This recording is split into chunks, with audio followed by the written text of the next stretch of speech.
Hey, welcome back to another episode of the Mindshare Podcast. This show is sponsored by Kit's Keep in Touch Systems, a two-time international award-winning marketing suite for sales professionals, as well as REM Real Estate Magazine, Canada's premier monthly magazine for real estate professionals. Learn more about our sponsors by visiting my site, mindshare101.com. And while you're there, be sure to download your free copy of my book, The Ultimate Marketing Bundle, as well as learn more about our one-to-one coaching. Also, when you get there, you're going to see a pop-up about our upcoming Mindshare in Toronto. Here's what you need to know. We're hosting a 2-day Mindshare in Toronto on May 29th and 30th.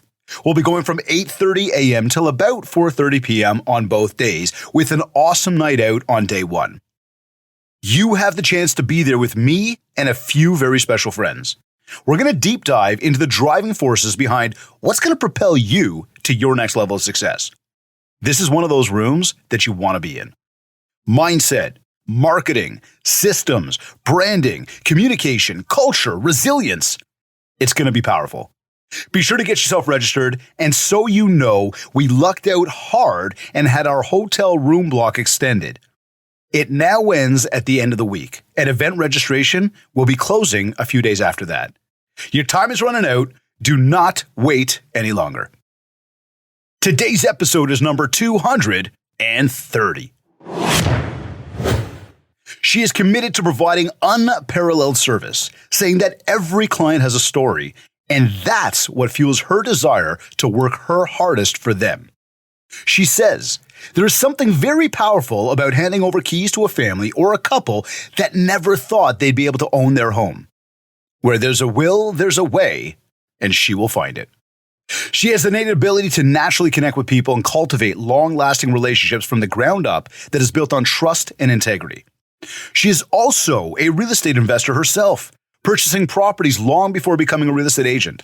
She understands the complexities and shares the challenges of all aspects of the real estate market, having successfully managed her own real estate portfolio and currently owning her own investment properties. She continues to invest in various properties, from pre-construction condos to rundown investments properties, and turning them into dream homes for short-term rental opportunities, making her an Airbnb guru. She is also a very proud supporter of the College of Montrose Children's Place, which is a family resource program offering free programs to over 2,500 families. Her desire to help others make a difference extends not only to the clients she serves, but for the community at large. Joining me on this episode of the Mindshare Podcast is real estate broker Carla Corsi. Carla, welcome to the Mindshare Podcast. That's a fabulous intro. Thank you so much. Hey, it's, you know what? I'm excited to have you on the show today. I know that you and I get to have a lot of different conversation. Mm-hmm. And one thing that I'm just going to right off the hop, just open up with, and everybody needs to understand this, that one of the driving forces for me behind having Carla here is, and as we titled today's show, very specifically speaking, in fact, let's throw this up on the screen right here. But how to find your strength and perseverance no matter what's in your way. And you know, it's maybe a fluffy title, but I'll tell you where it really came from for me is the fact that, and Carla, I've said this to you personally, obviously many times, but that unwavering, relentless mindset that you've got for that hard work, that hustle, that I'm doing it. We're doing this. Let's go. I give you a ton of accolades for that. I love the mentality, and no matter what happens in life, because we all have stuff that's going to kick our butt here and there. You just got this tenacity about you. And I want everybody, people that don't know you to understand that, because that's where we're coming from today is that. So anyways, welcome to the show. Thank you. Thank you for having me. You've had some amazing guests on here, and I'm just honored to be part of the lineup. So thank you. Yeah, we've certainly been lucky, and we get to have you on today as well. So tell me this, I'm curious. And I know the story, so I thought maybe we'd set the stage here and kind of, for you, we don't have to go into much details, but it's the career to real estate wasn't the first place you were sort of planting your feet. What were you doing just before real estate? No, it wasn't. Just before real estate, 25 years of my life was committed to the city of Toronto in the public service sector. And I did that for many, many years, started when I was early 20s and kind of, made my way through the ranks. and picked up the real estate probably about 10 years ago when I wanted to buy my own investment property. And I knew I was like real estate. I liked going through open houses, snooping through people's houses. So I thought, you know what? I think this is something I like to do. And I love negotiating. I love people. So it just aligned. And once I bought my first investment property, then I was like, you know what, I'm going to do my license. So my kids were really, really young at that age, or like babies. And so I'd go to work during the day, and then I'd go to the library on weekends, and I would stay up at night, and always on my own time, never going into any class. So it was like textbook highlighting. And so, but we did it. And I did it parallel to my City of Toronto job for many, many years, which was a challenge because I live north of the city. And then, I had to be up really, really early, 4:30 in the morning to be down to where I needed to be for work. Wow. And then go home, cook for the kids, make sure everything was good there, and then fly back down to do real estate. So I was feeling a little bit burnt out. I felt like, do I really need to do this? My accountant was like, Carla, seriously, you need to pick, right? So, it just came a time where, it was time. And it was always lurking in the back of my mind, this is what I'm going to do. And I, thought about what that would look like. And I kind of planned it out and was very strategic about how I would, leave my job. I obviously wasn't going to leave. We all have bills to pay, and you can't just do a fly-by-night decision. So it had to be very carefully thought out. And once I was in a good place, then it was time. And I never looked back since. It was the best decision ever. So see, what I took from all that was there was a lot of hard work going on. Uh-huh. There was a lot of scheduling that had to happen to be able to make sure that we know exactly where we got to be when we got to be there. Yep. We leveraged the support of other people asking, just getting guidance. And we all have those people in our lives that we work with, and we, from accountants to lawyers to whoever, just people that we'll go to that's like, hey, next step, where are we going? Talking it out. Between the support, the scheduling, the all the stuff you're doing from an investing perspective, were you also investing during all that? I had a property at the time. Yep. So I was doing rentals for that as well. So yeah, it's a lot of juggling around. I know a lot of people thought I was crazy. How do you, do you ever sleep? I would get asked, right. How do you do it? My kids are well taken care of. They've never been neglected. There's always food cooked. My house is impeccably clean because I'm a little OCD. You just make it happen. I don't know. I just make it happen because it has to happen. So tell me from an investing perspective, obviously having another preoccupied, not in the real estate world necessarily, having a love for it, but not being in it, being preoccupied with other things you were doing. When it came to the actual idea of investment, what was the first step to the investment part of it? Where did we go? And again, not to go down too far in that rabbit hole today, but that idea of what was the first step for anybody that might be doing something else right now and they want to invest? Is just go talk to your accountant, find out what kind of money you got, go talk to a mortgage broker, or go find a property. Where did you start that? Pretty much that. I was like, this is what I want to do. How the hell do I do it? I owned a home. So I knew I had equity in the home. I knew there was something about taking equity out, but I had no clue what that even looked like. Right. So yeah, I called my mortgage broker that helped me with my first condo.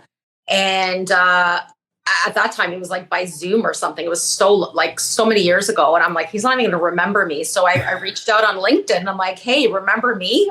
He's like, yeah, of course I remember you. So I said, this is what I want to do. Can you help me get there? What do I need to do? So he's like, yeah, I can help you. So I had a meeting with him and he kind of outlined, the steps and the process. And we went looking for a house.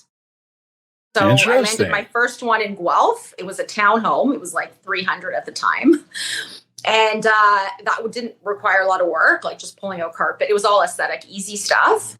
And right near the university. And I rented it out to a bunch of students. And I did that for 2 years, and that was paying itself. And I thought, this is fabulous. So was that a disaster renting to students, or was that it okay? Was. It was, It okay. Was. But the good thing is, they paid all up front. They're international students, so their parents just wrote me a check, and I was done. But but yeah, they weren't like the cleanest, but who cares? My mortgage is getting paid for, like, whatever, right? So they were there for 2-3 years, never had any issues with them. When they left, yeah, it was a bit of a pigsty, but whatever. You just clean it up, and I slap some paint, cleaned up a couple things. My door was damaged. They sent me money for the door. So it was really easy. And then I rented it back out to a beautiful family, and they were there for another 3 years. So I kept it for a really long time, and it always paid my mortgage. I had cash flow at some point, and that was my first introductory property into the investment side of things for me. And I was like, this is amazing. I want more. I want more. I want more. And now I knew what I was doing. So is it, but like when you look and say, like, you thought about the fact that you had equity, is it still possible today to do it the exact same way, or are the banks completely doing it in a different way now? Oh, no, I just did it last year. Okay, cool. Still do it. Love they that. Just send an appraiser out, and they, property. So if people want to do any investments or anything, just call you, because you can help them. Right, call me, and then I'll let them know who to call. But yeah.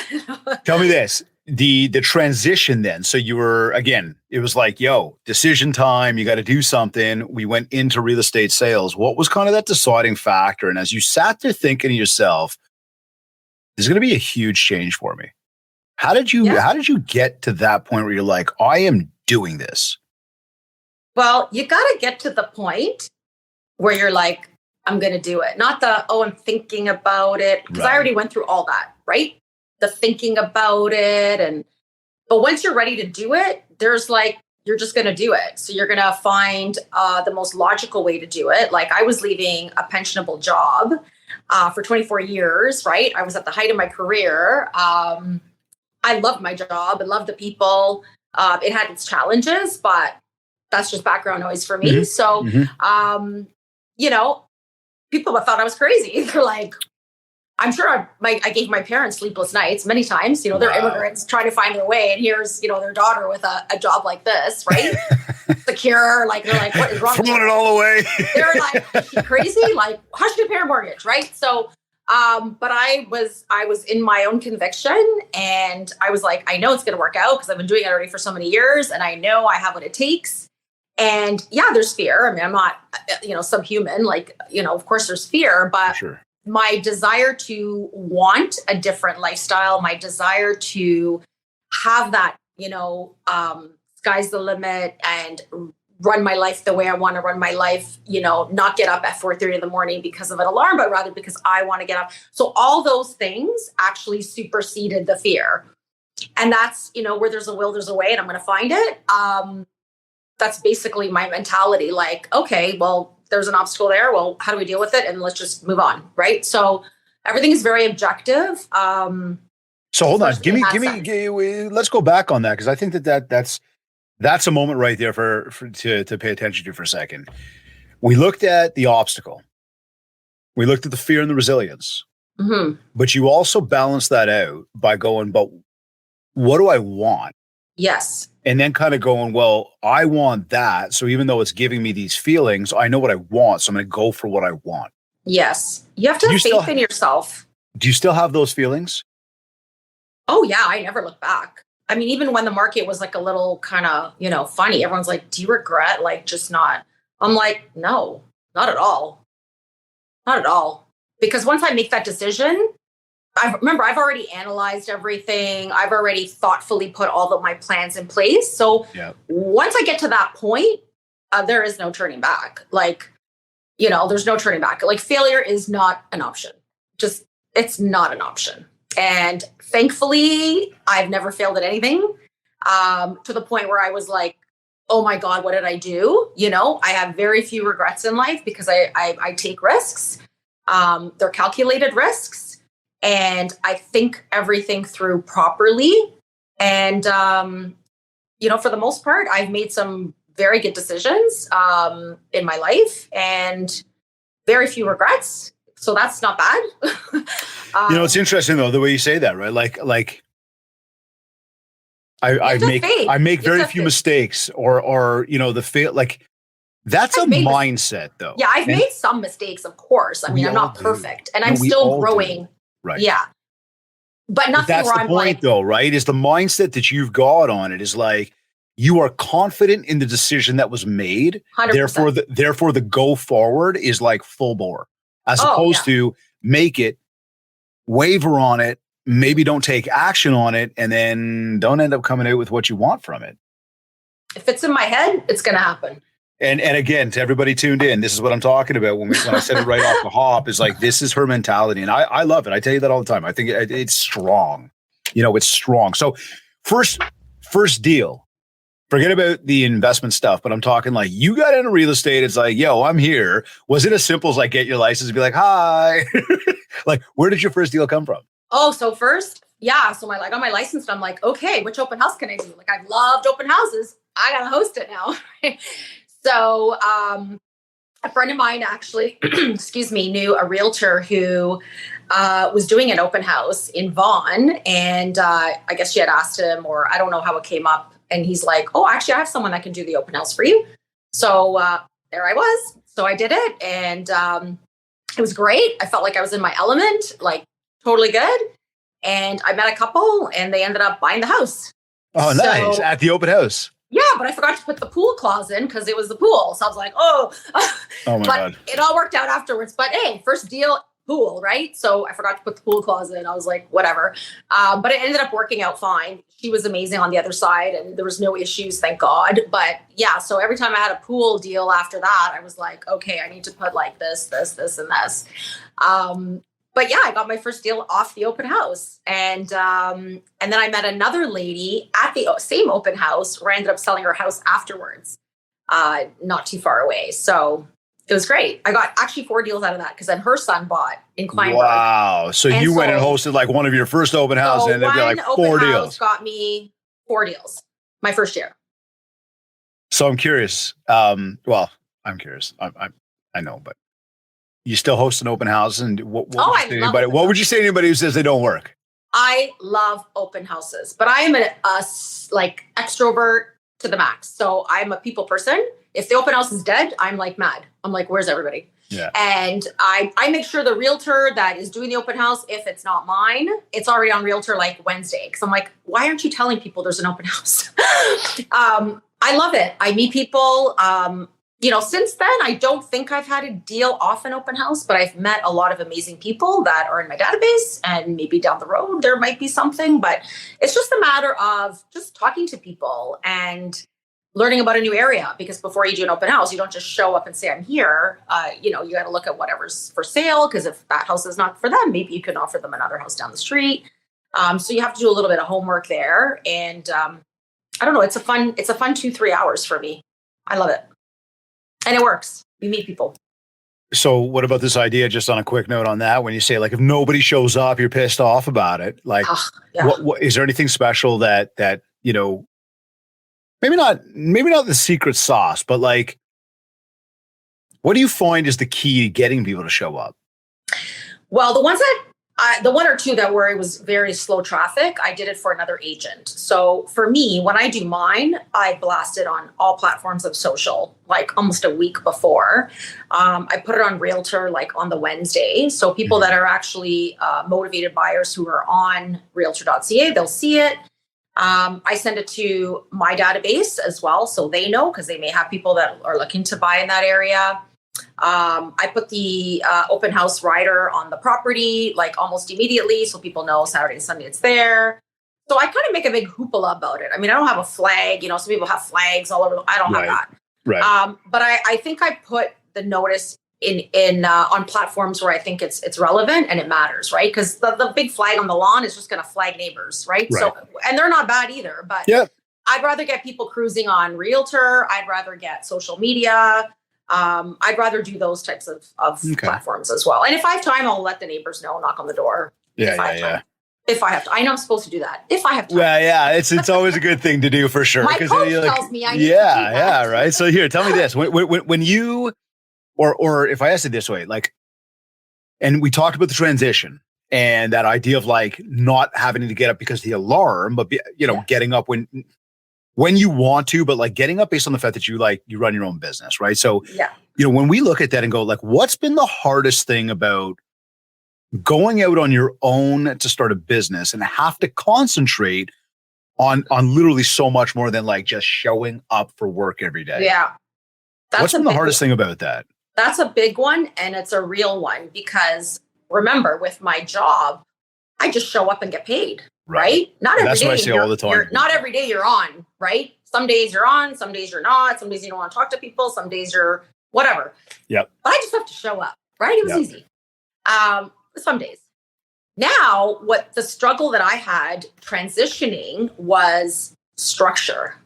Like, I'm a very structure-bound person. I mean, I love flexibility. I think that's very important. I'm a spontaneous person by nature, which sometimes makes me a little squirrely, right? Because I should be doing something, and I'm like, over here.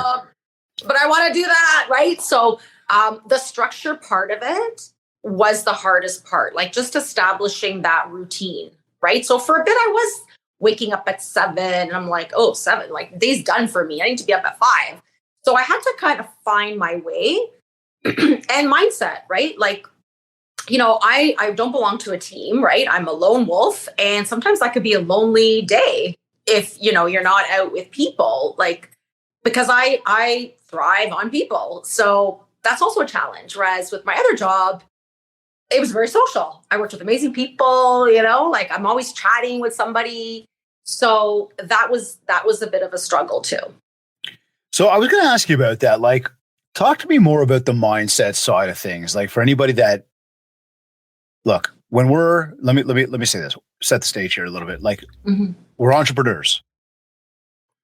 We are very extroverted people for the most case, but there's, you know, an introvert mentality that also happens. And there's got to have some part of it where, you know, there's a lot of focus, and the fact that we've got a lot more to do because we're not just showing up. Again, that mindset of like, it can get lonely. Totally get lonely. Yeah. How does that, what kind of mindset, how do you keep the mindset strong in that regard? You know, and I guess maybe that's the question, like for anybody, because I guaranteed there's people tuned into this right now being like, yeah, that's right. What do you suggest them in terms of like the kind of mindset that we need to have every single day?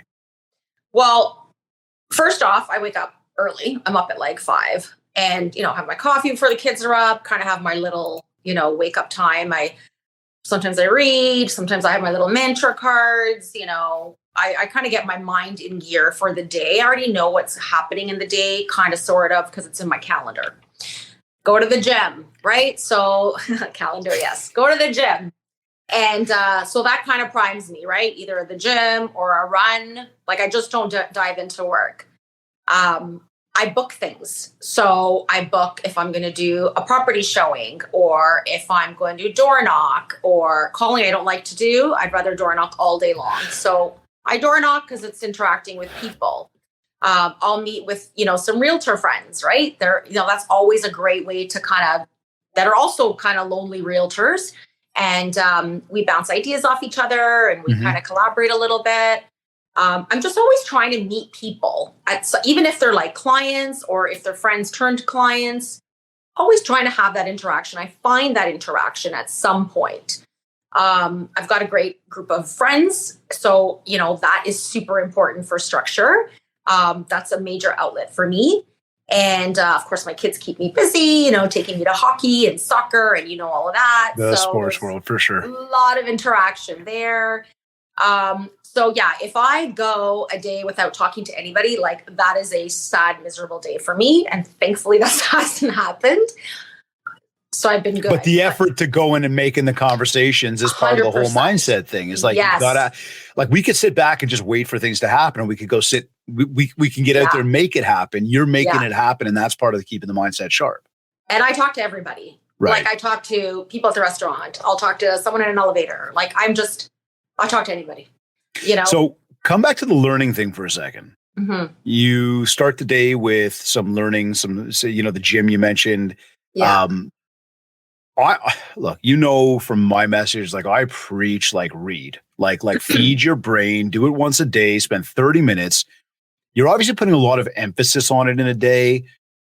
What would you say that it's done to help the mindset stay sharp? And like, again, for anybody tuned in, that they sit there and they're like, and look, I'm going to say to everybody tuned in right now, I probably said this to you guys before, the fact that you tuned in, I want to say you're feeding your brain right now. And I thank you for tuning into the Mindshare podcast. I would also say much the same. It's like, I don't get my day started until I sort of open up that book, look at my goals. I want to know kind of like what is it that I want? Let me reframe myself, that every 24-hour kind of thing.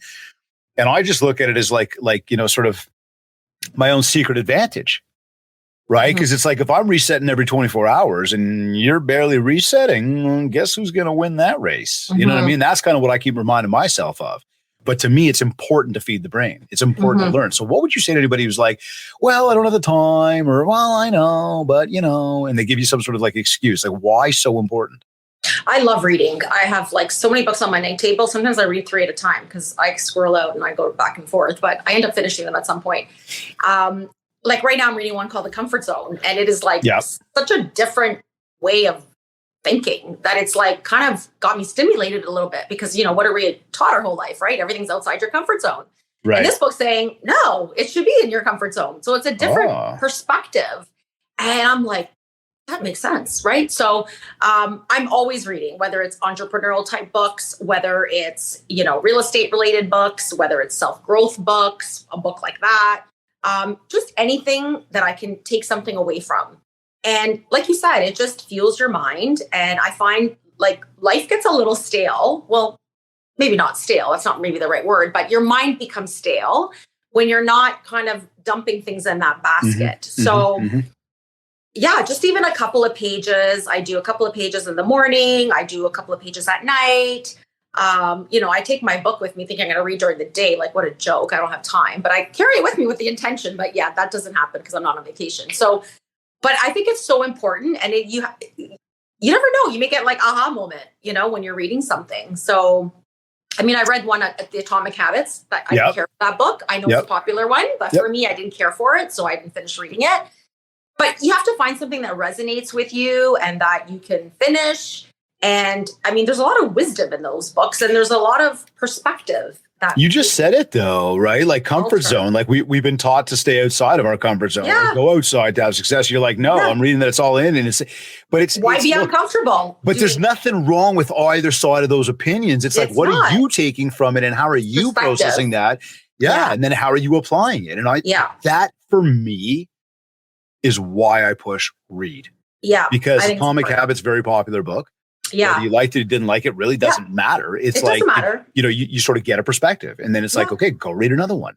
Yeah. And oftentimes as you do a lot of reading, the other thing you probably find is a lot of very similar thought lines, but people say it in a different way. And this person resonated, but that person didn't, yet they were probably teaching you the same thing. Yeah. Now and if you're doing it, if you're doing it, whatever the book said you're doing to do, I think it resonates with you more when you're like, oh, this is telling me to do the same thing. Well, maybe you should do it. Right. So as we talk about this stuff, then if I said to you, like outside of the books, like, and we sort of focus on the business that you're in, like what's been your biggest learning moment about this business from like maybe what you thought of before you got in to what you learned while you're there? Or, what's that biggest learning moment of like, oh my God? Biggest learning moment. Well, you definitely have to be relevant. So you need to keep up with stuff. My challenge for anyone that knows me is technology. I hate it. It takes me forever to do anything. Even those videos are an all-day event. I know they look nice, fast, and cute. Did I ever tell you the best way to fix technology? They take me forever to do. Did I ever tell you what the best way to fix it is? Yeah. Hire someone. No. Well, no. Find high ground and just drop it. Oh. I mean, it doesn't really fix anything, but you feel better in the moment until you realize it's going to cost you money to go buy another one. But I know that it's going to cost me more money. I think about that every time it's like the Leafs lose and I've got like my phone in my hand and I'm like, I'm going to chuck it at my TV and I'm like, whoa, don't do that. Bad idea. Yeah. I don't even know why I brought up the Leafs. I don't want to talk about that. Well, let's stay relevant, which the Leafs are becoming irrelevant. Okay. No. So biggest learning moment you were saying. So I think it's just becoming relevant. It's just, I don't know what the big I mean, I knew what real estate was about, but it's just like, if you don't do something for like 3-4 days, say you get distracted, like I have an investment property now that I'm like in the middle of, coordinating trades and I'm closing soon. And then it's like, I haven't called someone in 4 days. And I'm like, oh shit, it's hard to get back into it after. So that's hard. Okay. Because I have momentum every day. I'm like, okay, call 5 people, go door knocking, send an email, do a post. I got posts that I got to post and I haven't even done it because I'm too busy orchestrating this closing. So I think that is something that it'll go to consistency, but if you fall off that wagon, it's very hard to get back on the wagon. So and I'm very like committed and I'm doing something. I'm not even sitting on a patio, like having drinks. Like I'm actually doing other things that are important.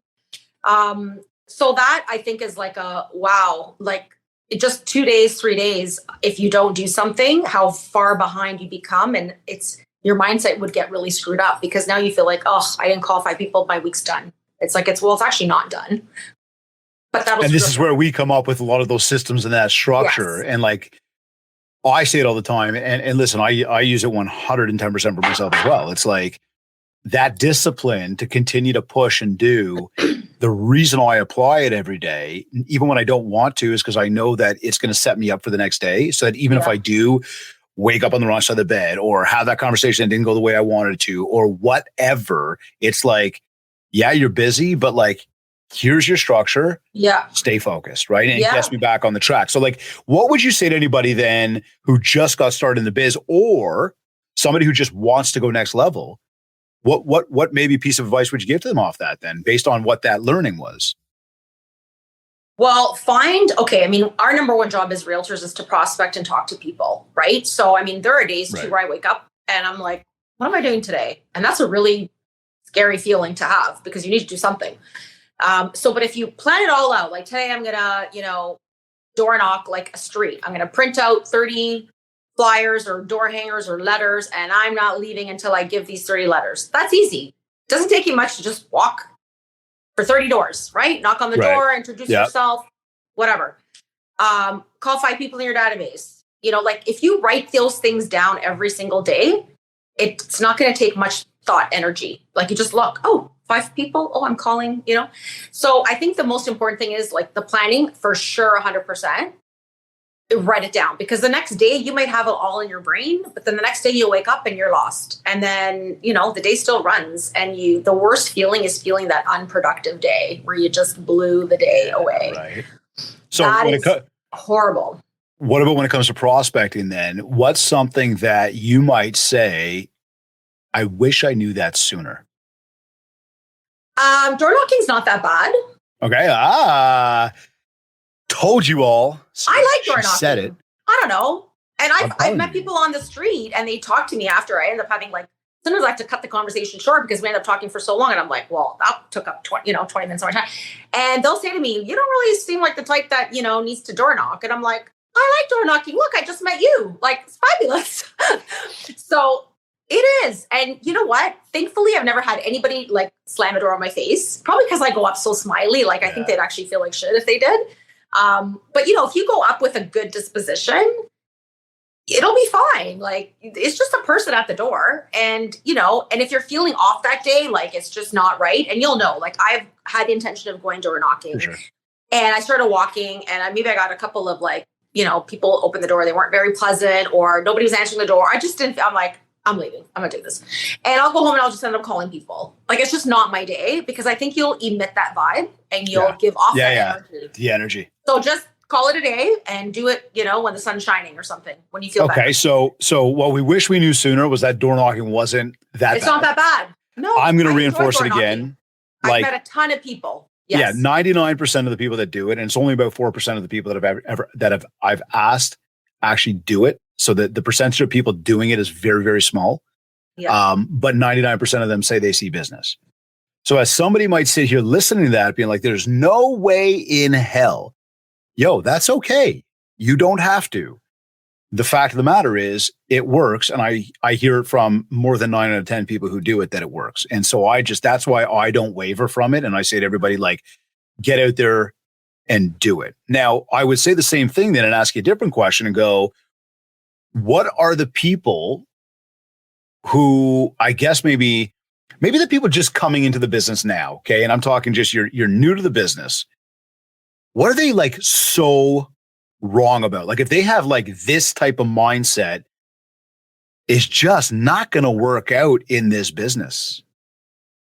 If you think people are going to call you and somehow they magically know that you exist, then you're going to be waiting a very long time for your phone to ring.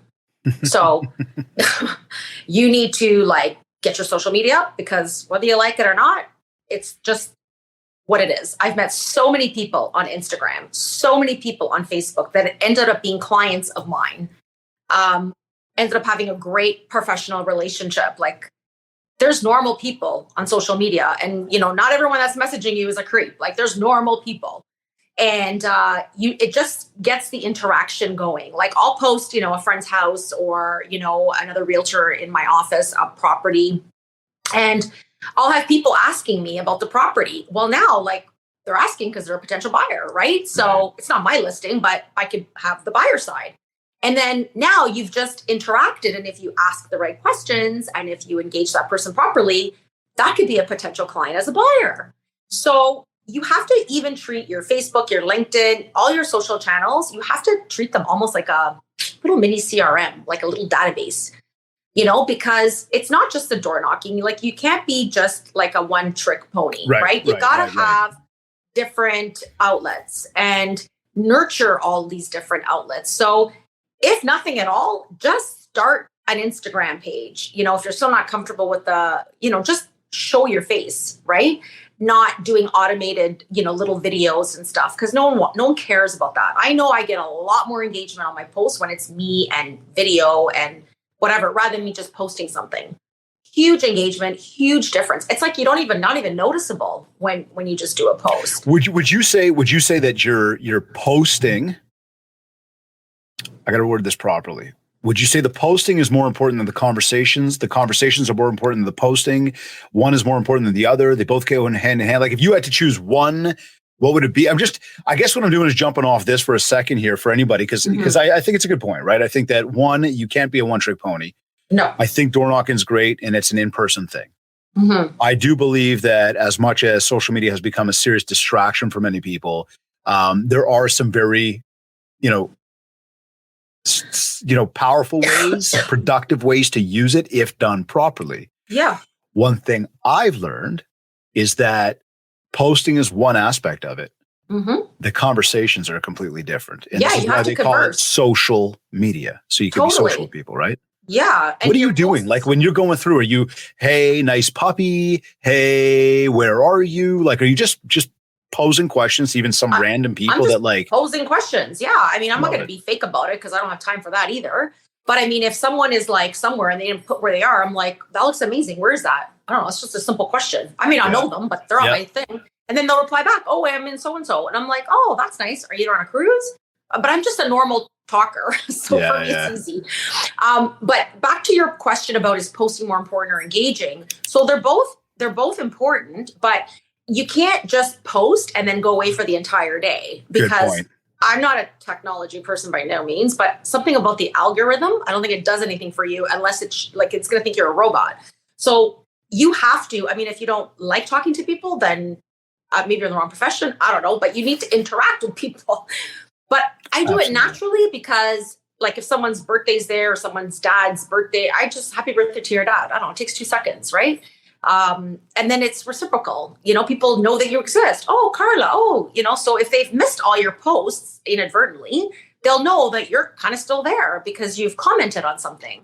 And when people are posting, let's be honest, they want you to like their stuff, and they like you to comment their stuff. That's why they're posting. Yeah. So engage, reciprocate. You have to engage. Yeah. Of course. Okay. So switching gears from the marketing and stuff. No, I'd say it probably goes kind of hand in hand, and we mentioned this off the top when I introduced you, and I obviously know these things, but you're involved in giving back. Yeah. And you've got, and again, I know from local sports teams, the hockey teams, the soccer teams, you get very involved with that stuff. You do some really cool stuff at the fields. Like, I know you get people to just be social, right? Mm-hmm. The College Montrose Children's Place. And again, I know that there's a variety of other community initiatives that you've either done, partaken in, or are concocting, to sort of go forward, which I love, right? And just, I guess the big question, why? Because it's interactive. So funny story really quick. So the CMCP I actually door knocked and I met the director. CMCP, College Monroe's Children's Place. Got you. Yeah. So I met the director while door knocking. At the director's house. I knocked her house. Oh, that's so funny. So she's like... And you didn't... Hold on. Sorry. And you didn't know that was her house. No, I just knocked my farm area. Sidebar for a quick moment. You never know who you're going to meet. Honest, yes. I'm telling you now, I had a conversation with somebody this morning. So I've been talking about the mastermind and like, wouldn't it be cool to interview Shaq? Right? I and I've been throwing that out there. People like, wouldn't it be cool? And like, I've got a buddy of mine who's done exactly that. And a lot of other high profile people. Anyways, I'm talking to him on the phone this morning. And I don't know if you saw my story. I put this out there today, but I was like, talking to him. I'm on the phone with him and he's doing this like Mother's Day special. They had to pre-record it early. And at some point he drops it. He's like, yeah, I'm interviewing Shaq's mom and Vince Carter's mom. I'm like, Shaq's mom, Vince Carter's mom. He's like, yeah. And first, all that I could think to myself is, how do you come in contact with these people? And what ended up happening was he kept talking about something. He's like, dude, you have no idea. You could be walking down the street, down the city of Toronto. You could be walking by somebody. You could be walking by like LeBron James's agent and you'd never know it. Mm-hmm. So I guess the reason I brought that up is like, you never know who you're going to meet. You got to get out there. Yeah. I cut you off on that, but that was kind of the point. I was trying to be like, you never know who you're going to meet or bump into. You never know. Sometimes we put up the biggest roadblocks like, oh, I don't know how I would ever do that. You just said it. Go talk to people. Yeah, you talk to people. You don't know who you're going to meet. And so we had this great conversation at the door and she told me, what she did and where she worked from. And she invited me to, go there and meet the families. And it's actually in my old neighborhood as well, like at Ossington and Bloor. So that's like my hood. And I was young families and just talk about real estate. So yeah, so that's how I got into that. And I do donate to them yearly. I'm a contributor. And, every quarter I go there and I buy pizza or coffee or whatever. And we do like an invite thing. So I kind of know who my numbers are. And I've got families with their kids and they do like a little lunch and learn. And they ask me questions about real estate. And I just tell them what the market's going on. And I'm just meeting people. And you never know, right? I mean, you're not going to sell a house at every interaction you have with someone, but that's not what the business is about. Business is about building those relationships, right? For long-term and longevity. So, I enjoy it. It's different for sure. And it makes me feel good at the end because I see where my dollars and cents are going, right? To a community. And I'm meeting these families and I'm helping them, giving them guidance and see where it goes. Like, I don't really have any expectations. I go to go. That everything takes time. Yeah. And when we think about how much time we actually do or don't have in a day, to sit there and say, hey, I'm going to make time to go essentially give back, get involved in my community, be a positive influence on people that may need it more than others even sometimes.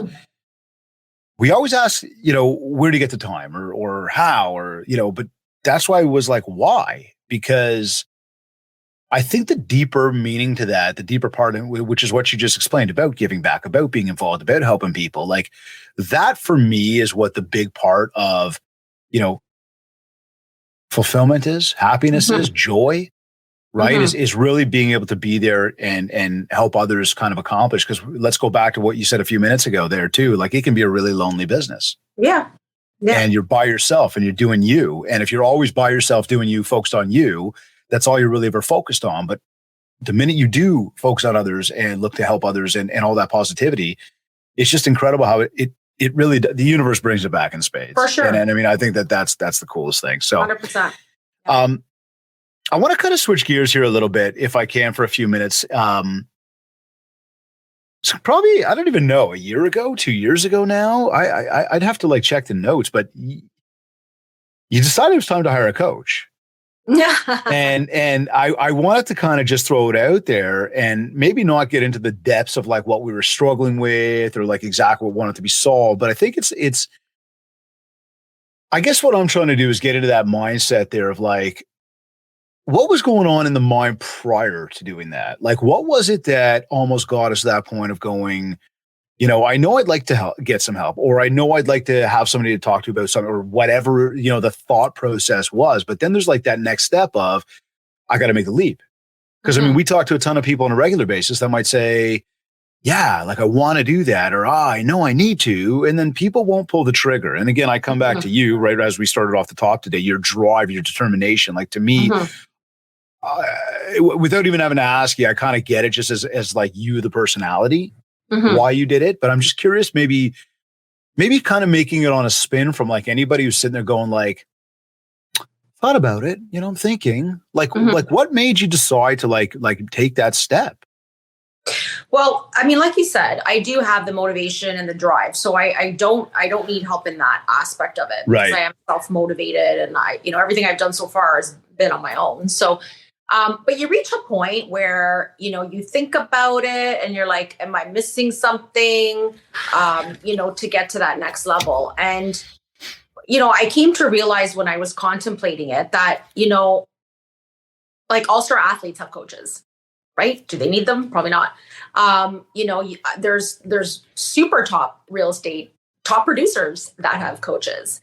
So I think everybody needs, well, I'm not going to say everyone needs, but I think there's a place for a coach because number one, it's accountability. I'm like, I know he's going to ask me how many calls I made. I know he's going to look at my sheet and I'm like, I need to call people. Right? So there's accountability, right?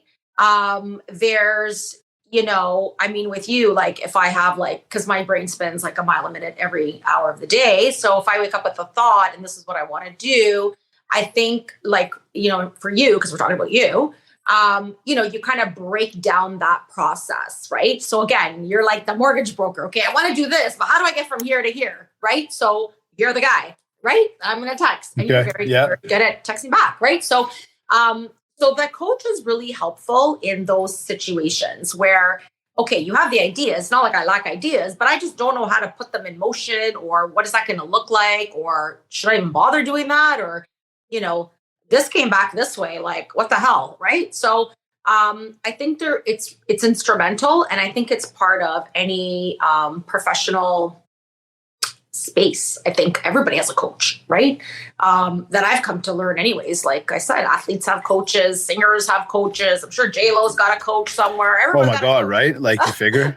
Everyone's got a coach. But it's true though. Like you look at it, you think about the most professional, I mean, the biggest stars out there in terms of athletes, they've got coaches. Yeah.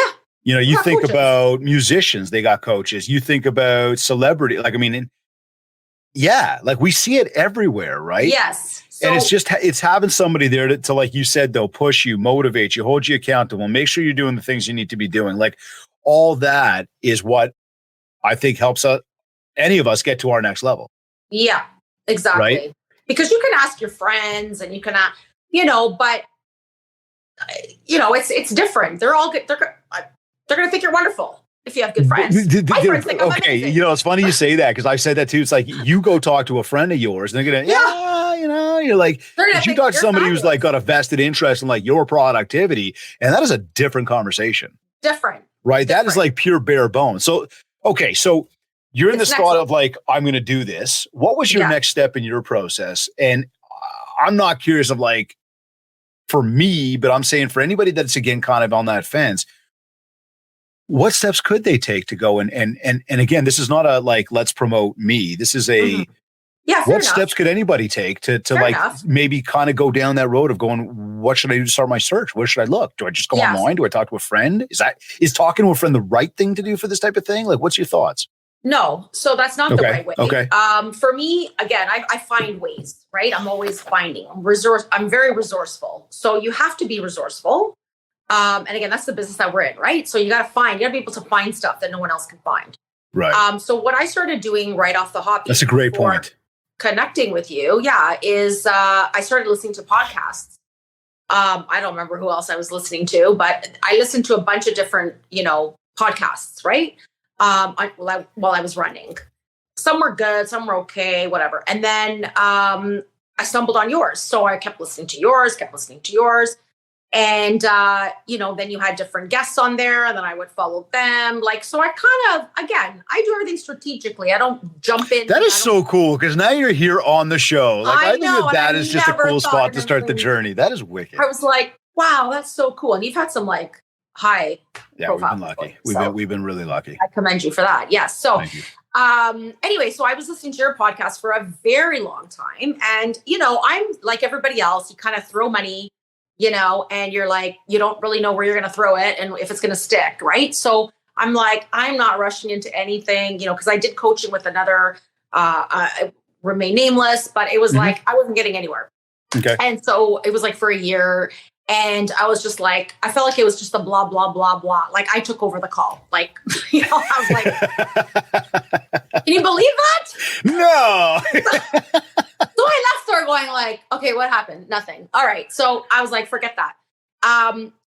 And so I was listening to your podcast for a very, very long time. And I was like, I was gaining so much out of the podcasts from your guests and from the information that I was like, okay, if I'm getting all this for free, like imagine what you'd get if it was paid, right? So that's kind of my mindset. And then I would share your podcast. I was like the biggest sharer, right? Okay. So, so that's how. And then I thought, okay, you know what? Let me give him a call. But at that point, I was already convicted in my mind of where I was, because remember, I was like, it's already in my mind, right? I've already done my little feelers, and then I'm like, okay, we're gonna go full, and let's just do it. So that's how we ended up here. And I'm on a podcast. No, I know. I think that's just a very cool story. Now, okay, so the decision, like how you found us and the decision to work with us, which again, very grateful. Thank you. And it's been so far just an awesome journey. It's been really, really cool to be alongside it.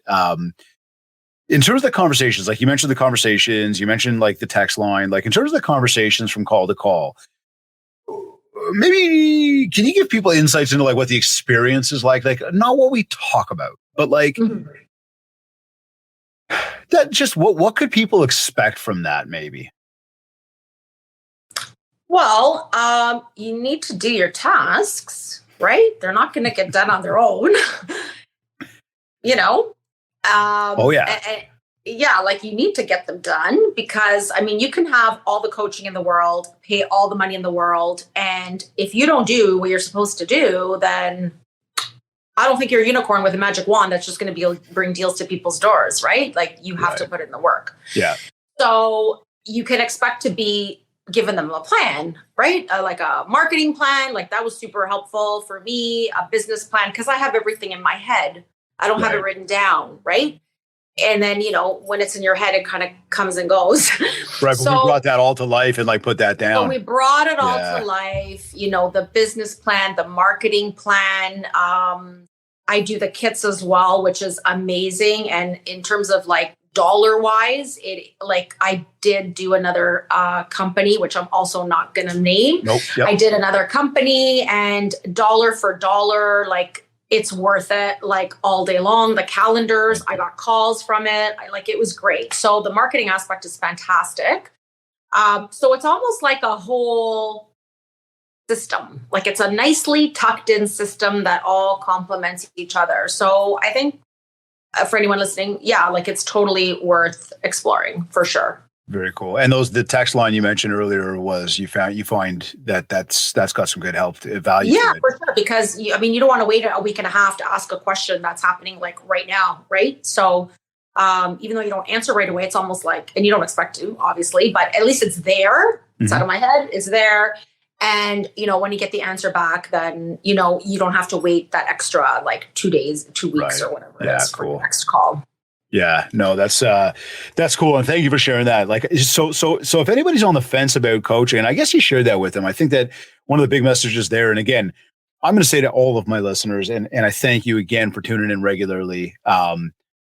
Whether it's me, it's our company, it's somebody else, I think that the aspect of having somebody there in your corner, somebody that really cares about your success and helping you get to that place, and somebody you can jive with, that's what you need to look for. If that's us, if you want to have an explore call, let's do it. But again, my bigger push to everybody right now is, if you've thought about it, if you told yourself you should, do it. Like stop waiting and do it. Whether again, it's with us or anybody else, like make that leap because Carla, would you agree with me? Like it's a big leap for us in business to kind of go, okay, how do I get to my next stage? Yeah, of course it is. You reach a level where you're like, okay, I've done everything that I can do. Like, am I missing something else? Like, is it, we all reach that plateau. We're like, okay, we're doing this, we're doing this, we're doing this, we're doing this, but nothing's really happening. So it's like, well, maybe you should be doing it a different way, or why don't you try doing this or that? So, and that's where like you would come in, right? My friends are my friends are amazing. They'll give me ideas, but you'll give it because you do talk to other realtors, you do talk to other professionals, and whether you're in sales or whether you're real estate or whether you're, I don't know, a banker. I mean, we all have different ways of connecting with people, because at the end of the day, that's the common denominator, is connecting with people, regardless of the industry that you're in. And sometimes those ideas, because some people are so narrow-minded, like you have to do it this way. Whereas because you interact with so many other professionals, you may have something else in your back pocket that you share because it came out in another interview or a friend or whatever. So it gives you different ideas.